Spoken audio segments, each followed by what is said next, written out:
All right, we're going to kick this segment off with a Roastus Scrotus from our Patreon subscriber, Katie. Hi, Katie. Hey, Katie. So she says, I dated a guy for around a year and a half and into the pandemic, and he sucked. Well, I'm going to guess so because you're submitting this story. So just getting myself prepared for the suckage, I guess. I felt this the whole time, but went against my better instincts to follow a plan straight out of the Pick Me survival guide and ignore them. Never do that.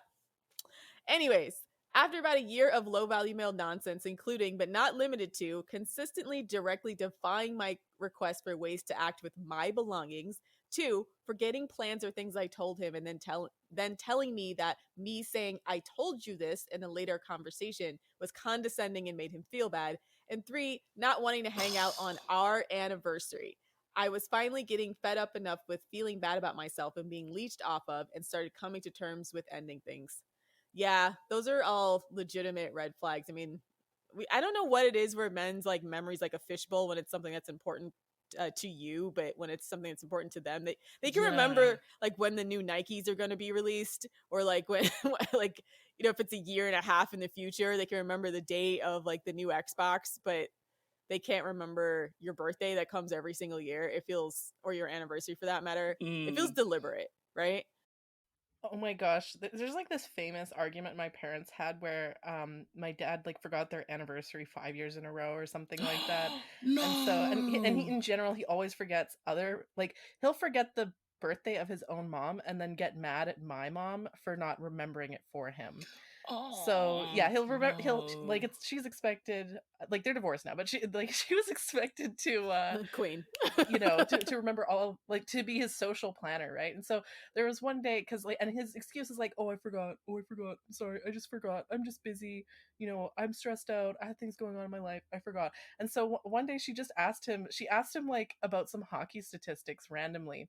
And he managed to remember the amount of a really specific like hockey detail, like the number of like goals that a certain player scored in a certain year, like 10 years ago. And so, and then she was like, I fucking knew it! I know you don't have a memory problem! And so she would bring that up every single time you'd forget anything ever. It'd be like, oh yeah, you forgot my birthday, you forgot my anniversary, we can remember fucking like this and this hockey player's statistics from 10 years ago. Like, yeah. Anyways. He's ranked that as a higher importance than you, and that says a lot about his opinion of you. Yeah. Exactly. 100%. That speaks volumes about his priorities. So to continue on, after a very pathetic breakup that he initiated after ignoring me for 2 days straight, and just 3 days before we were supposed to fly to meet my parents, I know, during which he told me he didn't actually love me. Oof. Wow. Okay, I decided I would never ever be waiting on another text of his again. I would never initiate contact with this obvious scrote no matter what. I didn't know if I could do it, but I did, with flying colors. After a couple of days mourning, I instantly saw this scrote for what he was: useless, pointless, a complete hindrance to my life. I had no urge to stalk him on socials, blocked him immediately, and 90% of the time had no urge to contact him ever again. Yes, queen. What's the other 10%? I feel like is the other shoe gonna drop? What's the catch? There's a little bit more here. So we didn't speak until a month and a half later, when we saw each other again for the first time, and she puts this in quotes, at work over a Zoom meeting, after which he reached out about exchanging our things. I gave him all his shit the moment we broke up, and I wasn't missing whatever he had, so I decided to just ignore him, realizing he did have something I needed. And I wasn't missing whatever he had, so I decided to just ignore him until realizing he actually did have something that I needed. When he was headed over, I told him to leave it on the porch and didn't contact him anymore.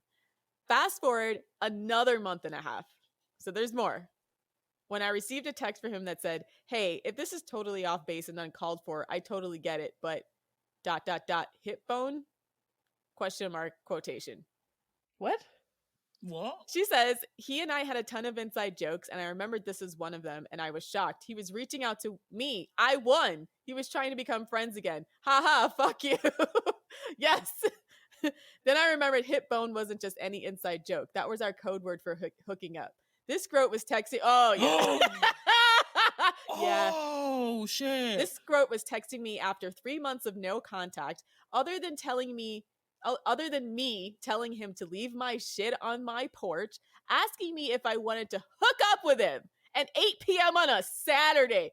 All men have is the audacity. The secondhand embarrassment was overwhelming. Yeah.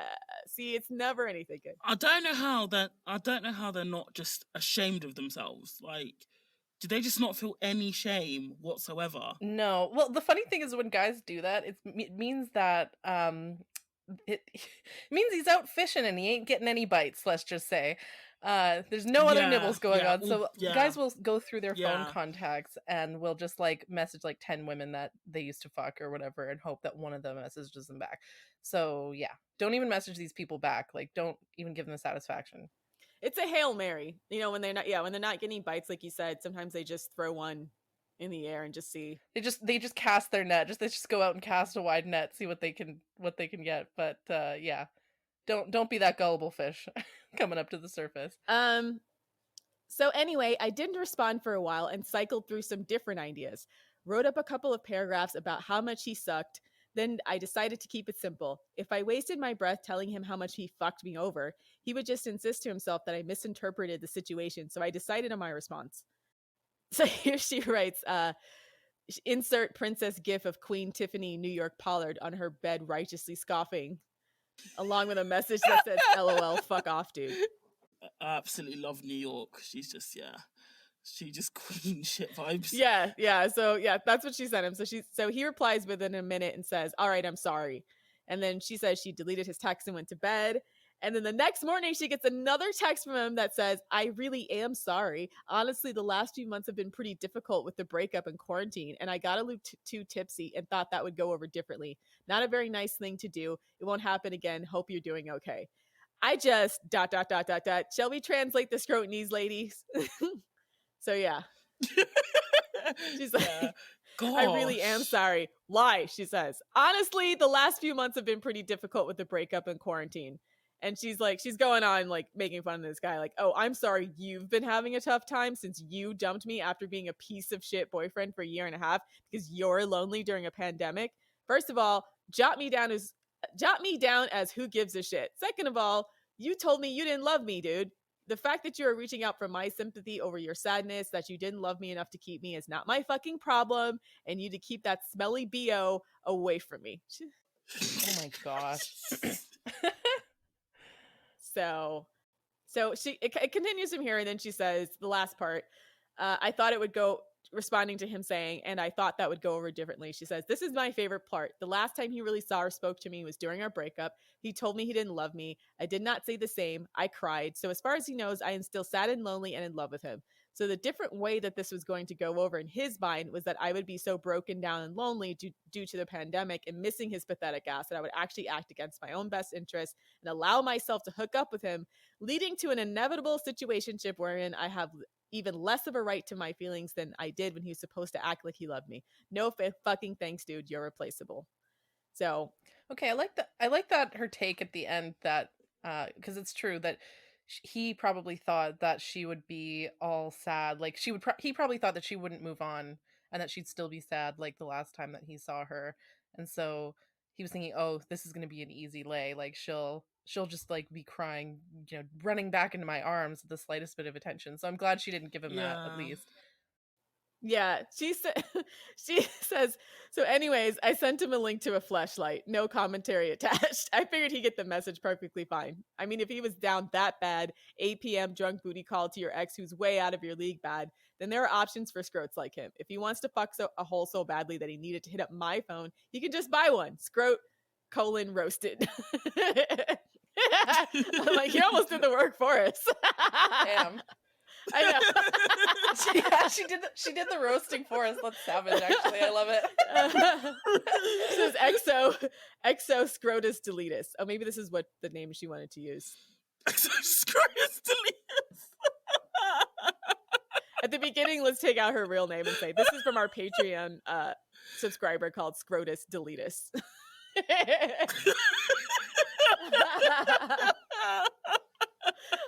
And she says, P.S. At the time of our breakup, he was 28 years old and had not paid taxes in 2 years.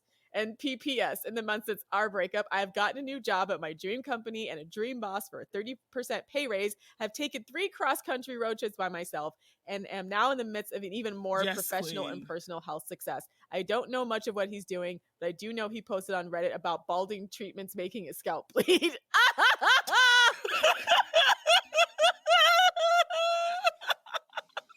See, God doesn't like ugly. That's why God snatched all his hair follicles out from the back of his head. Every time a scrot has the audacity, God puts his hairline 1 inch back.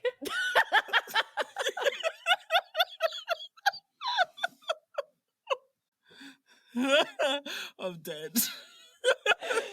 Oh my god. All right, so we salute you, Queen, for this epic roast. That's delicious, yeah. And you're a level up. I hope he breaks his thumbs trying to text you next time. And I hope that the balding treatment fails and he just remains bald. Just use Rogaine. Apparently, like, I hope Rogaine makes his testicles shrivel up. oh yeah, isn't that a thing where, like, if you put Rogaine, some guys will put, like, Rogaine on their genitals and it burns? Like, that's a thing, apparently. Yeah, I read about that. What? I thought it was supposed to be like DHT blockers, but it also like blocks your testosterone production or something like that. So allegedly can make your testicles shrivel. I don't know. Yeah, I have no idea.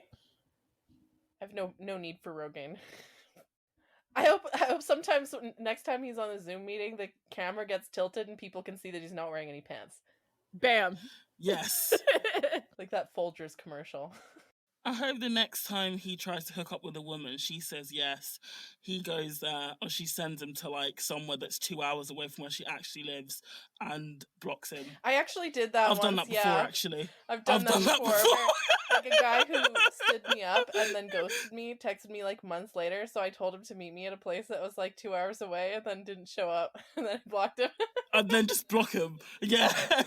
Taxi when you're outside, block. Because men are so fucking desperate and thirsty as fuck. Like, they will do anything for sex, right? So you can send him 6 hours away and he'd probably still do it. He'd probably go there, sure. It's gonna be waste his time 21. It's gonna be waste his time 2021. Waste his time 2021. I hope he gets that fleshlight, trips over it, breaks his fucking hip bone. Yes. Thank you for this Roastus Scrotus submission, Scrotus Deletus. And if you'd like to submit, and for any of our listeners, if you would like to submit your own Roastus Scrote, please sign up for our Patreon at patreon.com/the female dating strategy. And you can submit your very own Roastus Scrote, queen shit or Gnosis, for us to read aloud on air. Sound good? Yeah.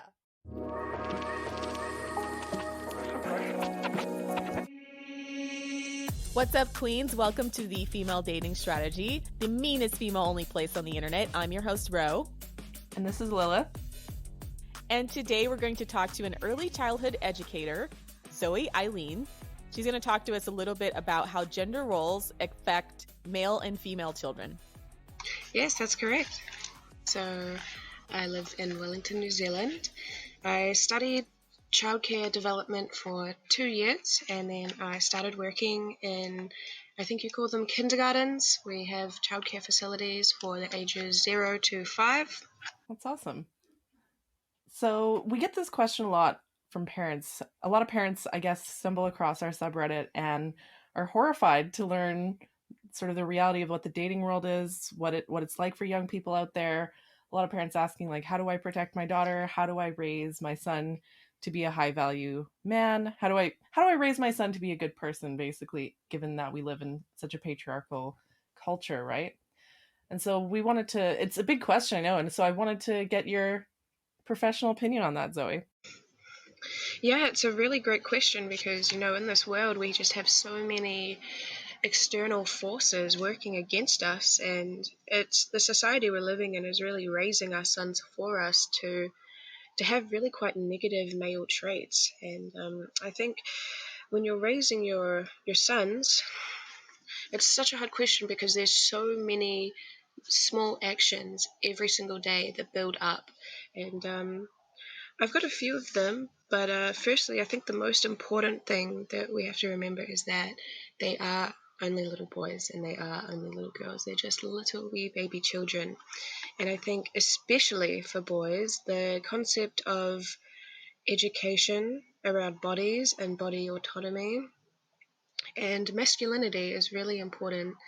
Little boys need to be able to be little boys and express their aggression and express their testosterone and their masculinity, or else that can be quite damaging and go inside, and they'll not know how to behave masculine, and they won't know how to express their aggression and their testosterone healthy, and that can lead to really unhealthy expressions of testosterone, as we see in all of our men in society.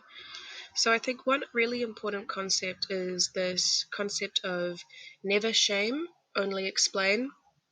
And it's really important because when we shame young boys and children, they shut down and they go inside of themselves to a very dark place where they feel like, I'm not accepted, other people don't accept me, and so they'll line up with this internal narrative and continue to do actually more negative things. So it's really important to always come from a place of empathy and gentleness. And most of the time when little boys do something naughty or wrong, we don't use those words in the industry, whenever they do something labeled as naughty, the best thing we can do is just to slow down, come down to their level, and just simply explain why they can't do what they're doing and why it's wrong, and also the consequences. And I think because you're dealing with small children, they seem to be, I would assume anyways, that they would be a lot more receptive to correction versus if you were teaching older children, where the shame might be, they won't feel shame, they'll just start to kind of act out, or they'll start to roast the teacher, or they'll start to do something to reject that correction. When you're working with small boys especially, are they a lot more receptive at that age? Oh, yes, they are so receptive. It's amazing. At that age, it's really wonderful because just a few simple corrections can totally change their behavior. Granted, it doesn't happen all the time because each child's different and they have different parents. And sometimes their parents do some work that's really hard to undo. But I'm often shocked at how quickly they adapt and how responsive they are and just how eager to please they are. This is one thing that really amazes me, particularly about little boys, is that actually even more than girls, they have such a strong craving to please other people around them, and that it's amazing how strong that drive is. And so when you give them clear guidelines to make adults happy, and they're really obvious and they know what to do, they will try their best to adhere to those guidelines because children crave approval more than anything else. So I find that just explaining the rules and gently correcting it and reminding them. I think that's why it's really important to be gentle, because you remind them that you love them. You remind them that's not what we do here. We're really gentle with our hands, and they can feel the love, they can feel the understanding, and then they know when I want positive attention, I can just go and do this good thing, which it works really, really, really well. Yeah. I think a lot of people, our audience, might hear the phrase don't shame, only explain, and they might not be on board with that because they're thinking about the way that they talk to adult men. And so I do just want to be clear to our audience, like the whole don't shame, only explain. Like, Zoe, do you think that It's for 0 to 5. that's for ages 0 to 5, right? It's not for man children. Oh, absolutely not. Shame is such an important concept in society because it stops you from doing bad things that your peers frown upon. So shame is a really important concept in our society. But when you're so young, I mean, think about a time when you were 2, 3, 4, 5, and an adult made you to feel embarrassed and ashamed of yourself. That hurts and it impacts us for a very long time. And so I think we need to really approach from, instead of a place of anger when we're correcting behavior or any kind of negative emotion, it's really important to just ground ourselves, think about why we're reacting this way to the child, calm ourselves, think about an easy way to, well, a simplified way of explaining the situation, and then just explain. because when you correct a child 0 to 5 with shaming them, it's so much harder to correct them in the future because they don't feel like they can trust you anymore. Can you give me some examples of times where, maybe a little boy has done something like, quote unquote naughty, and, what did he do and how did you respond to that? Yeah, sure thing. I'll start off with the one that comes most intensely to my mind, and that is a little child. I won't name his name for just professionalism, and he was the child of a gangster. We have gangs in New Zealand, and his father was about 6'5", gigantic man dressed in gang memorabilia and had a swastika tattooed on the left side of his cheek. So you could tell that his parenting was not ideal, just by assumption. And this child was so violent, so aggressive, and constantly would be hitting boys, girls, everybody. And so it was particularly hard because he was already being shown at home the standard of behaving, and the behavior at the center didn't match. So it was hard for him to adapt, but often I would see him attacking boys who would attack girls. And so we had this rule where if a child hits another child, that's them learning consequences and learning that they can't go and do anything they like and there's going to be zero repercussion. And so this one time we had this little boy who just loved harassing girls. I don't know why. He would always go pull their hair, take their toys, steal their blocks, and just annoy them for no reason. And so the naughtiest kid in the class, I look over to him, he's fighting with another boy, and I tell him, "Hey, come over here. He's bothering Jessica and you need to stop him." So he comes over and he just pushes that boy. And I look around at my other coworkers and they are surprisingly totally fine with it. And I'm like, okay, that's not exactly what I wanted. But I sit down and I say to the boy who's bothering the girl, "Do you see that it's really not nice to have someone come and annoy you?" And he goes, "Yeah, I just wanted so-and-so's blocks." And I was like, you can't come and take this from her. You just can't come and take this from her because you know what it's like for other people to come and do things you don't like. Can you understand that? And they're like, "Yeah, I didn't like so-and-so coming over and pushing me." And I said, "Yeah, so why do you do it to her?" And he goes, "Oh, I just want someone to play with." And I was like, "Well, you can play rough games with this boy. Why don't you guys go play?" And they kind of looked at each other and then they just ran off and started roughhousing with the boys.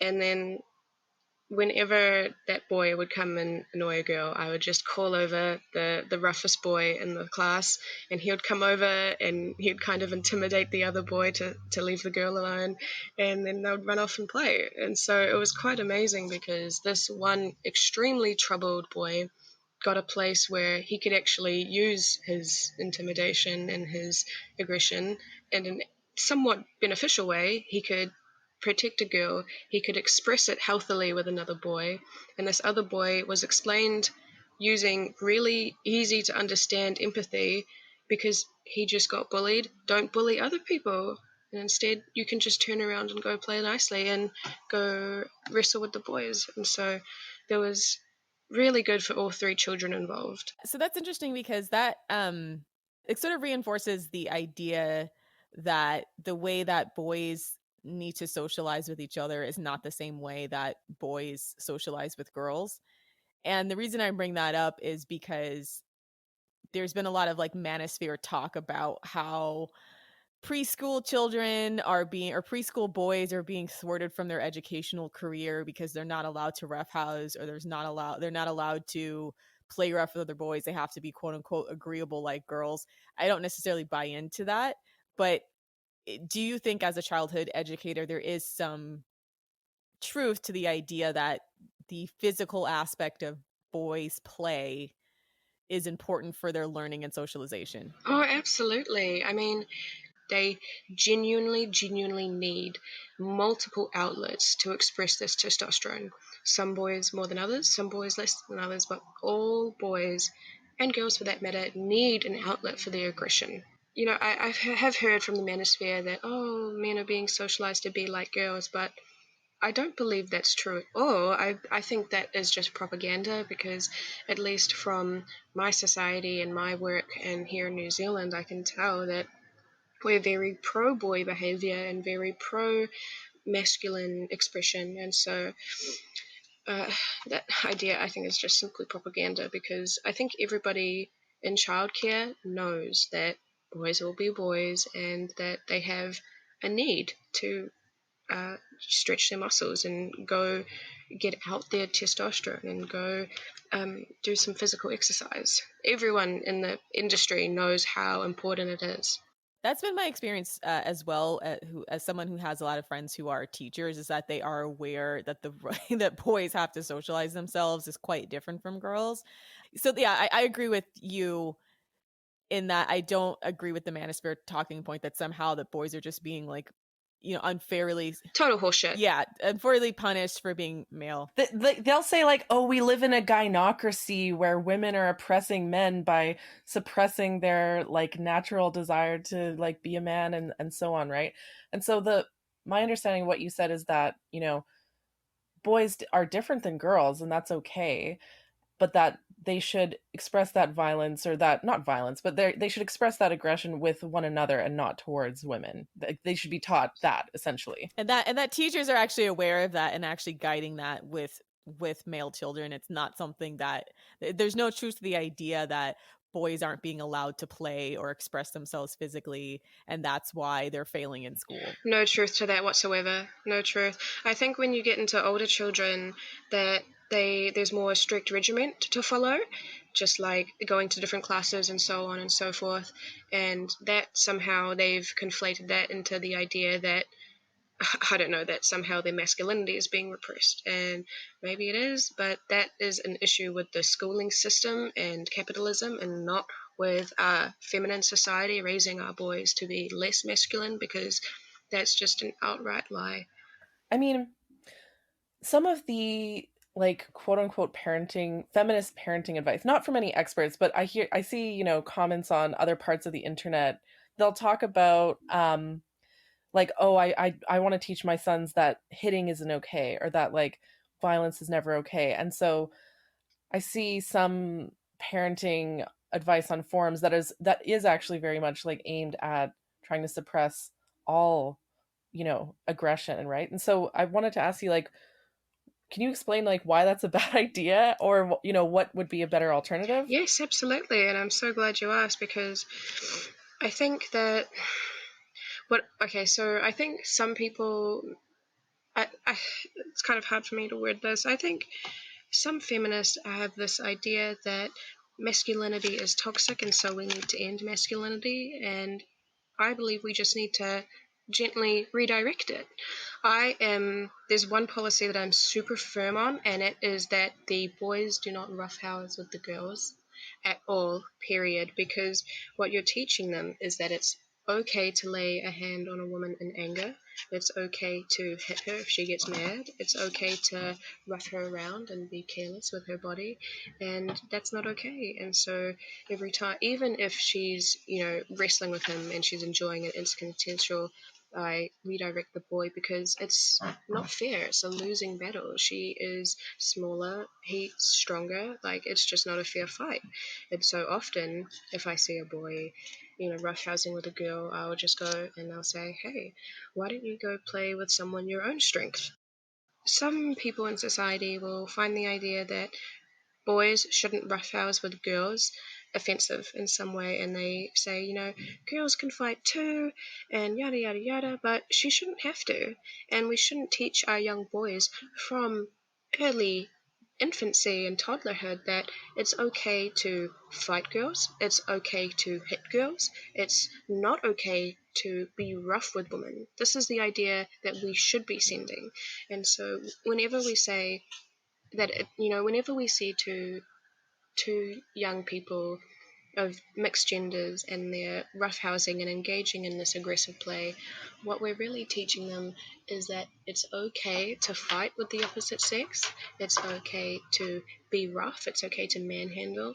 And then, they grow up into adults and they think, well, I've been doing this my whole life. I've been wrestling with girls. I've been hitting girls. I've been doing this my entire life and no one's ever stopped me. So it must be okay.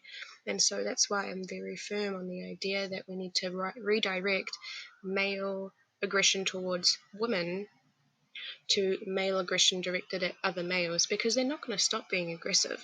But we can teach them to be aggressive with other men. No, you know what it reminds me of? It reminds me, and if you've ever had a puppy. Yeah, I was about to say that too. If you've ever had a puppy, one thing they teach you is to help puppies learn something called bite resistance by letting them roughhouse and play with other dogs, a lot of times older dogs or bigger dogs.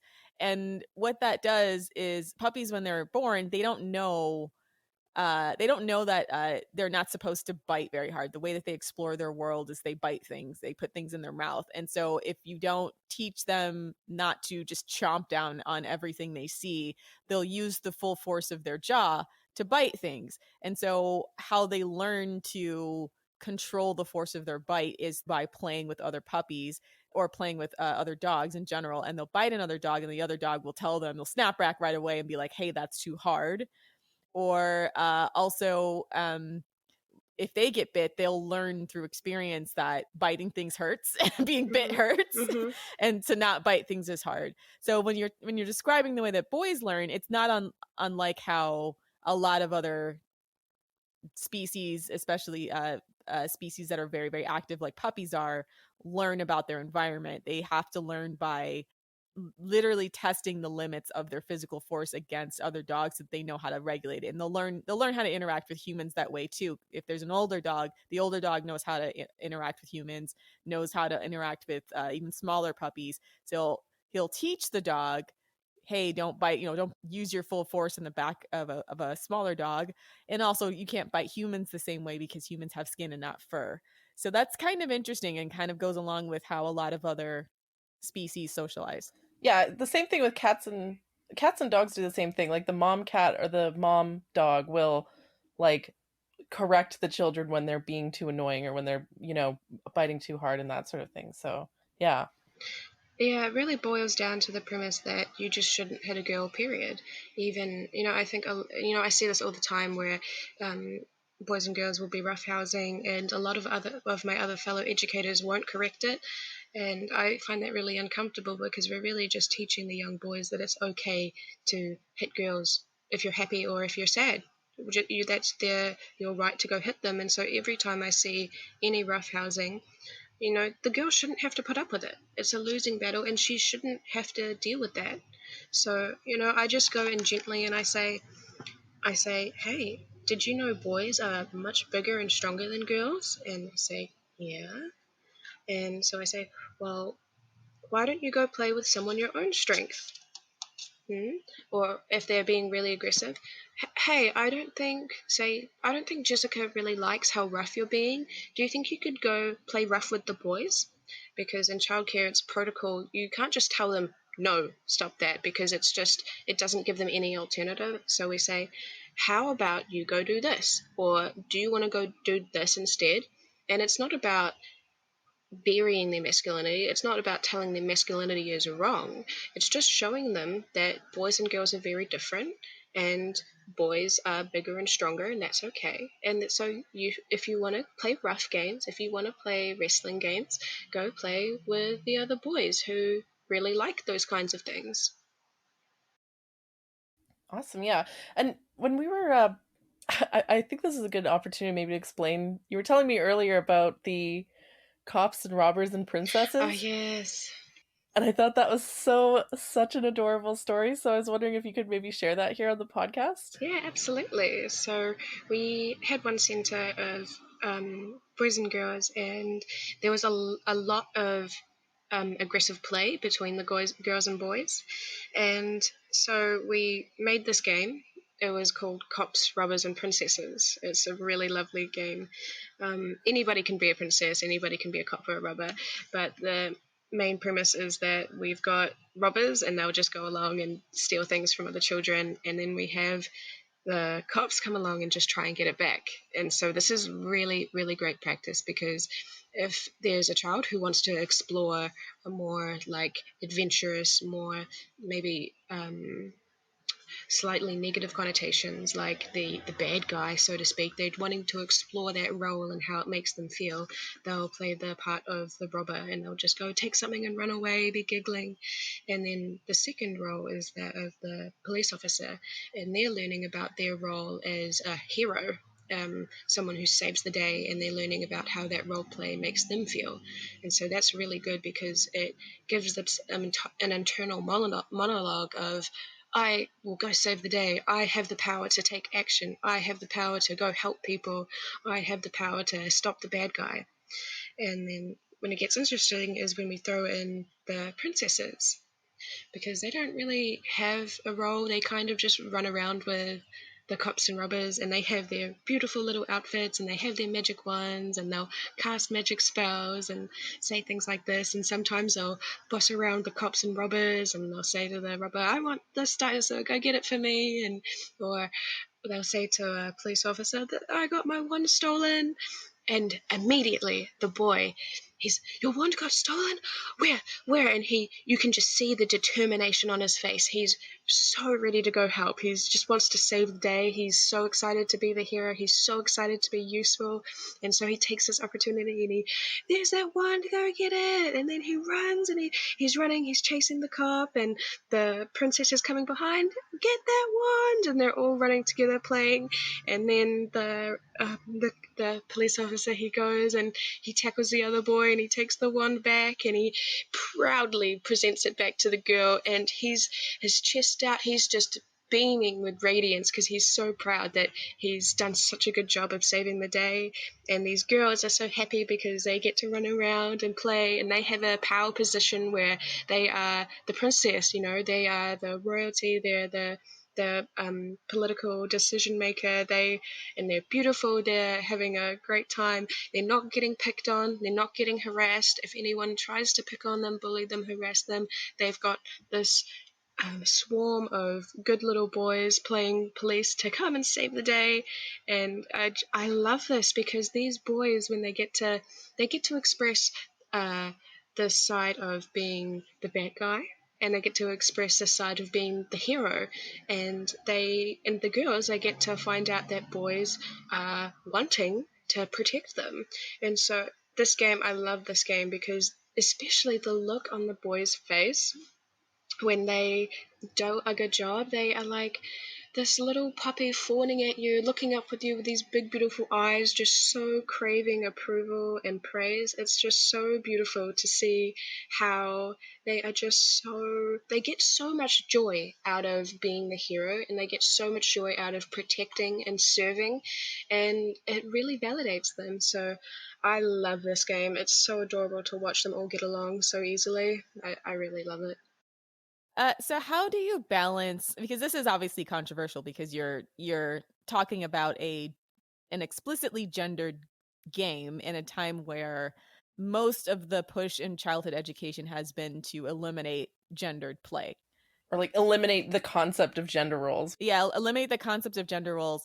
And with that, how do you balance you don't want to have a situation where the girls feel too passive, right? Because it's really great to empower the boys to feel and be useful. But how do you also make sure that girls aren't feeling like they're powerless in that situation? Is it that I think you mentioned that they were wielding political power. Can you elaborate on that a little bit? Yes, they are. They're the princesses, and they know it, and they don't feel powerless at all because they have this group of stronger, bigger boys to do their bidding. Boss around, yeah, they do. And everyone's happy. It's because I think we look at it as in girls, in order to receive respect, need to be like boys. They need to fight the boys. They can do it themselves. They can do everything themselves, and yada, yada, yada.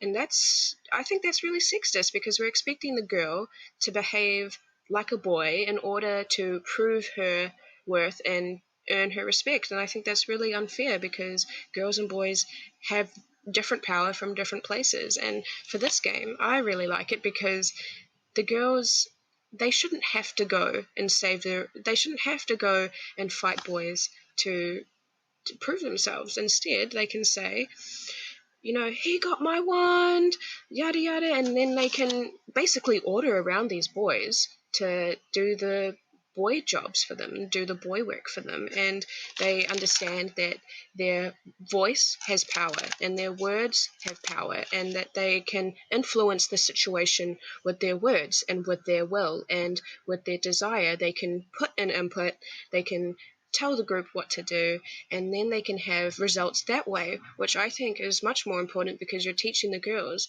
when you speak, people listen. I love that. I absolutely love that so much. Yeah, because I'm very frustrated with so much of the parenting discourse. I hear a lot of, feminists, I guess usually liberal feminists saying like, "Oh, when I have a kid, I'm going to raise my children without gender," like Grimes, for example, saying, "I'm going to raise my son without gender," which is first of all ridiculous because one, a lot of them haven't been to like therapy to unpack their own internalized biases, so a lot of them end up passing on, like you said, like it's kind of sexist to act like, in order for a girl to prove her worth, she has to act like a boy because you're saying that the standard for goodness is masculinity, which, it's okay to acknowledge that men and women are different and they're both just as valuable, right?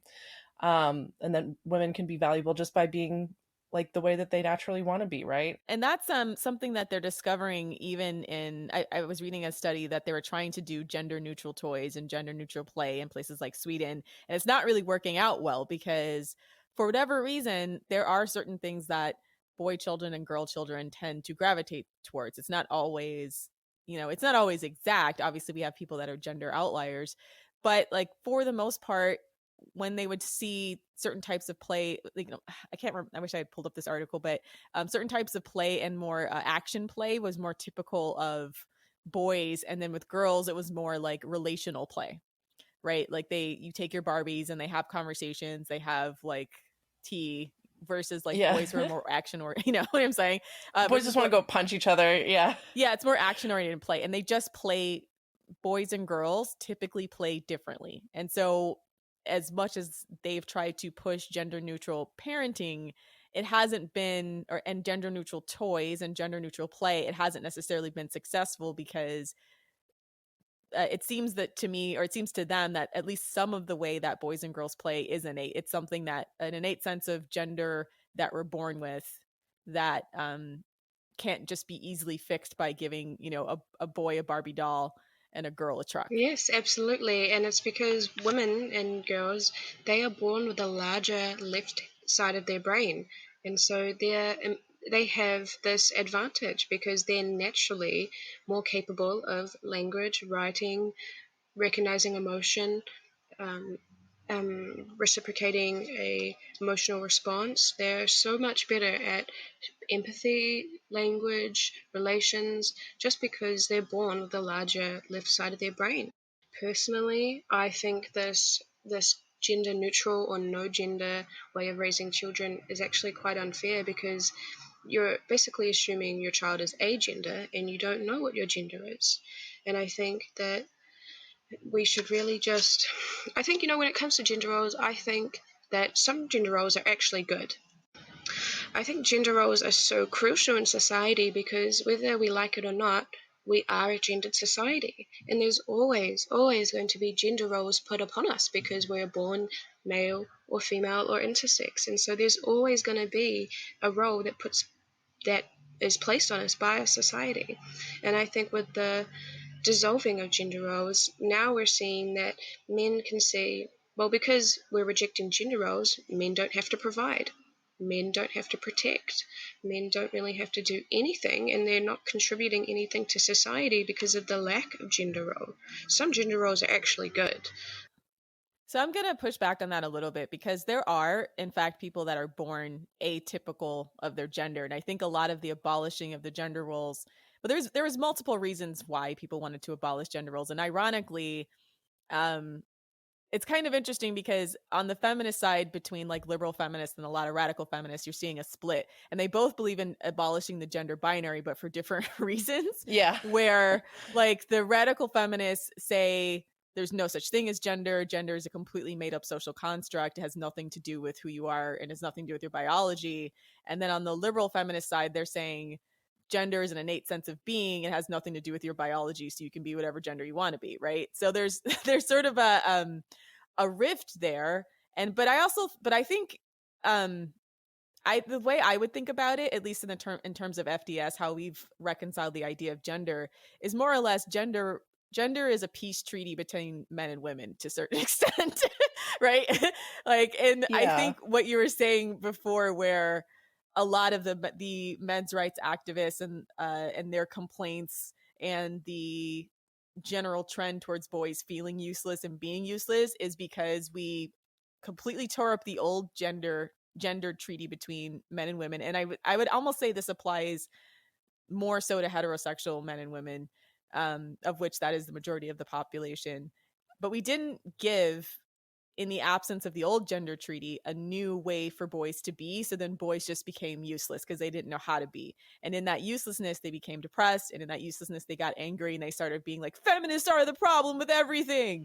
Everything that's wrong in society is because of female, because they don't have anything to focus on and anything to aspire to, right? That's so right. And I think as well that we're teaching our young girls that femininity is inherently bad. And I think this is something that liberal feminists are doing by accident, because they see, ironically, they subconsciously see male leaning activities and hobbies and careerism as like the absolute way to prove your worth, and they're accidentally disregarding the innate awesomeness of femininity.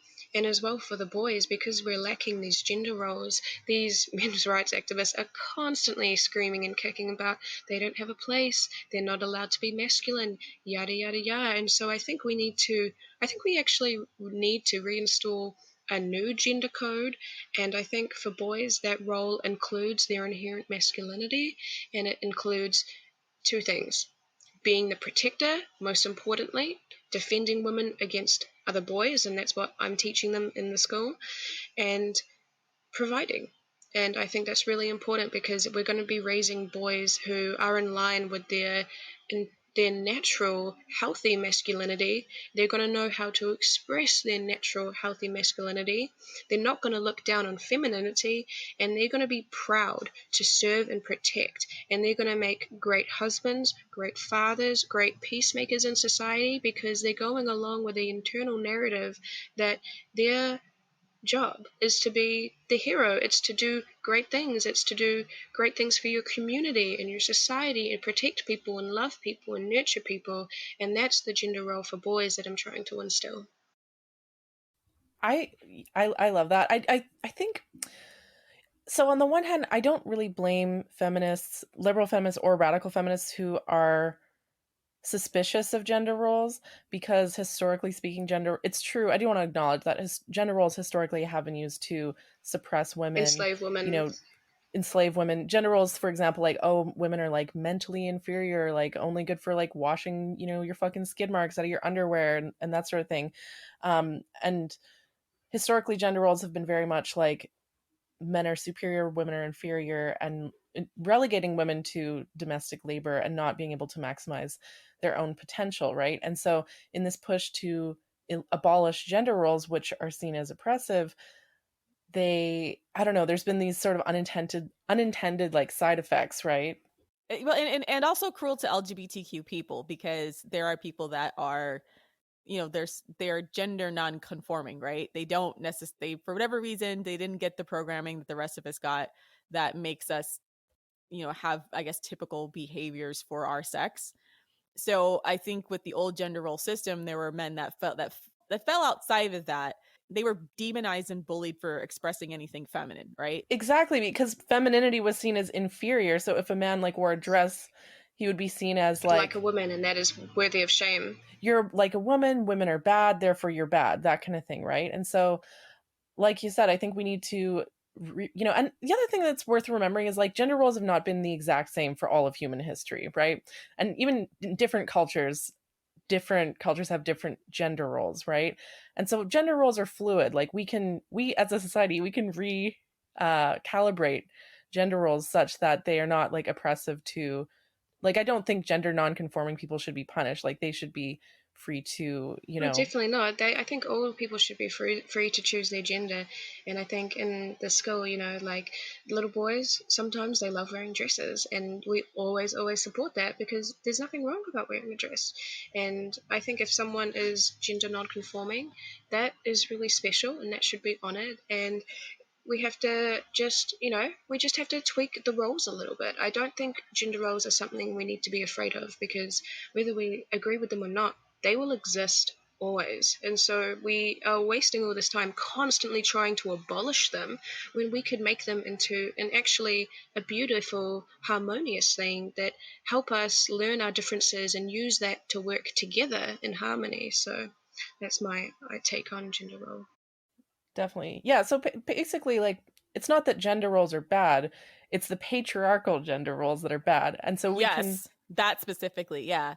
Yeah. And so we can recalibrate gender roles such that they can be like feminist gender roles. It's possible for gender roles to be feminist, right? Like you said, where Yeah, absolutely. the girls are the princesses, they're like the royalty, they're in charge, they exert. Their words are their powers, they have decisions, their groups follow them, they can influence people, that is the main thing, they have the power to influence their society, and that's what we're teaching them. And I think, yeah, that's amazing. I'm so happy. I'm like beaming right now. I think that's amazing. Yeah, and I think it's really beautiful because it's just the polar opposite to all this aggression we're getting within our society, and every part of our life is polarized. Where even something like parenting and gender roles, it's like such a hot topic because there's so much controversy and aggression. But I think when we approach it with this mind frame, we can be a lot softer and a lot gentler and really honor the child, and we can say, we're creating new gender roles for boys and girls that celebrates them, who lets them be elevated to the best behavior and lets them really be empowered to be themselves and be who they are and take action and know that they are able to influence their society in a really magnificent way. Amazing. How do we actually implement this? Like, because we've talked about this, how this would work theoretically, but like, can you give us some maybe examples on how parents could maybe implement this in sort of day-to-day interactions? Yeah, sure. So I really like we'll take the case we've been talking about where a boy's been bullying a girl, and we can just tell another boy to say, save her crown, save her wand, save her toy, go, fight for her, protect her. And we don't have to be afraid or ashamed of saying these words. We can shout at the top of our lungs, fight for her, protect her. And then they go and they roughhouse together, and we say, good job, you're so amazing for doing that. I love that about you. And you're giving them all this praise about correct behavior, and then they feel really validated, they feel excited, they feel elated, they feel pleased, they're excited to do more protecting. Then you can do other things like enforce body autonomy, and if you see someone bothering someone else, you can say, I don't think this person likes that. Do you think you could stop and maybe go play with someone else? Or you could say to a young person who is getting a lot of harassment and they need to learn to say those words for themselves, you can just get down to their level and look at them, and you can just say, you can tell them to stop. And then they can be like, wow, I can tell them to stop. And you may even be a little more firm. You can say, tell them to stop. And then they understand that that's a request that you're asking them to tell the other person to stop, and you're teaching them how to enforce their boundaries without doing it for them. You want to teach the children to do it for themselves. So you can say, tell this person, I don't like that, stop right now. Or, could you please stop that? I don't really like that. Or, you're being too rough, you're being too aggressive, you're hurting me, you're scaring me, you're being too aggressive. Can you please go play with another boy or girl or someone else? So what are your thoughts as they grow older? the motivations become less about trying to please people and more about like sexual success, as we've noticed. And that when they don't have sexual success, that gives rise to things like the red pill or the incel movement, where they feel like they were quote unquote white knighting. Is what white knighting is the term for what you basically described, which is like being a hero and Or girls simping, yeah. or simping, yeah, and girls didn't respond by throwing them pussy. So Mhm. how do you at that age then change the reward system in their mind? Because the reward system is no longer about pleasing people, it's about getting sex. Yeah, I think that's really important, and I think it's important to note that in childhood development, it shifts from being a parent or guardian based based approval, and then they move to seek the approval of their peers a lot more. So they go from, you know, the world is at your feet and you're basically like their deity, to they couldn't give a shit about you, and instead all of their focus is on getting their peers to give them approval. And I think this is really important to acknowledge how damaging the internet is and how damaging pornography is. For my children, there's going to be a zero internet in the private rooms policy. The internet use is only for public spaces in the lounge, where I can see at all times with my own eyes exactly what content they're looking at, because we all know how the internet radicalizes millions and millions of boys every day from the age of 11, sometimes even younger. So we have a zero internet policy unless it is for educational purposes, and if it's for social entertainment purposes, it's done within full view of an adult and only between certain hours of the day, so they're not getting oversaturated with technology. Do you think it would only occur if they had the internet? And the only reason I'm pushing back on this is because, pre-internet, there was still, I don't know if they were as defined as a group called the incels. They might have just been called losers, like colloquially, or nerds or something like that. But they've always kind of been around, guys who weren't sexually successful, who then go on to try to reshape the world in a way that makes them more sexually successful. So you see a lot of these guys make like those Hollywood movies where the schlumpy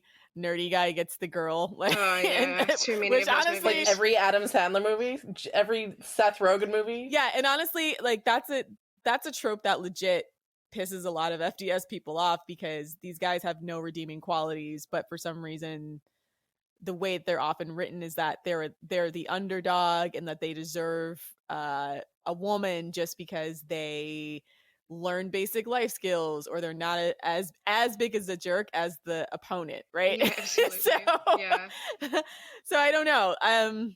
I think having the standard from such a young age, where we're teaching body autonomy, they're not going to feel entitled to a woman's body, because they've been taught from such a young age that they're not allowed to hit a girl or even touch a girl when she doesn't want, and teaching things like, oh, you didn't ask for that hug, do you just want to make sure they're okay, and things like, do you want a high five, a fist bump, or a hug, and teaching that you need permission to touch other people's bodies, and teaching them that girls are something to be protected. They're not a prize, they're not something to win or obtain, they're something to be. You need to earn their approval. Yes, you need earn to their respect. Yeah, you need to earn their respect, and you need to earn the right to touch them in a platonic or romantic way.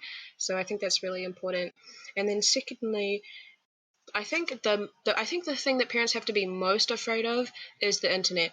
I think you can raise your children however you want, but the internet is what's going to ruin your young boys for certain. So just ensuring that all of their content, and I mean all of their content and media, you know exactly what is feeding their psyche when you're not around. When you're around, you want to know exactly what kind of internet media is making its way into your child's world and influencing them, because I think that the internet for young boys is the most pervasive and aggressive way of programming men to be incels and have this aggression towards women. So I think if we just take that out, it would get a lot better.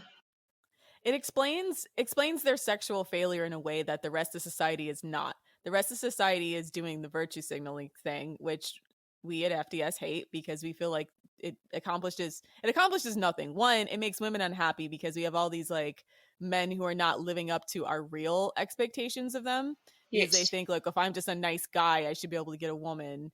And then it makes men upset because they feel like, well, I'm doing all the right things. Why aren't these girls like having sex with me? And then they get pissed off, and then they become incels, or they become red pillars because the red pillars gives them a script in the absence of anything else real.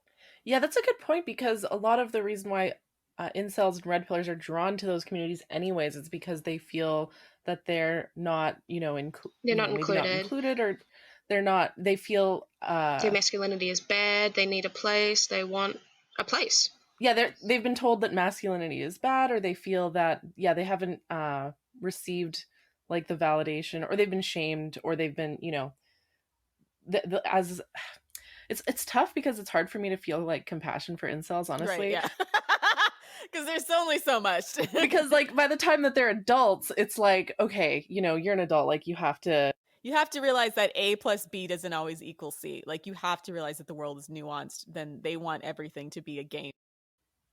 Yeah, and I also want to draw the line, like there's a difference between interacting with like adult men and male children, because male children, they're young, they're innocent, they're pure, they haven't like transgressed. They're like, it's 4 or 5 years old boy, right? Like he's not born with sin, right? And by the time a guy is an adult, he's like, and even if the reason why he's done bad things is because of socialization and so on, like you're still responsible for the bad things that you do, right? So it's I for women listening to this who are thinking that this is like I don't know, like male pandering or something like that, I do want to point out there's very different talking about male children versus adult men for this when they're reason. adults, like that is not our job as women. Once they're our job, if they haven't figured it out, then they will learn through the harsh reality of repeated failure if we're doing our job right at FDS, where they'll just learn like, why do all these girls keep hanging up on me and disappearing? Well, it's because you're being an asshole. Time to go back to the drawing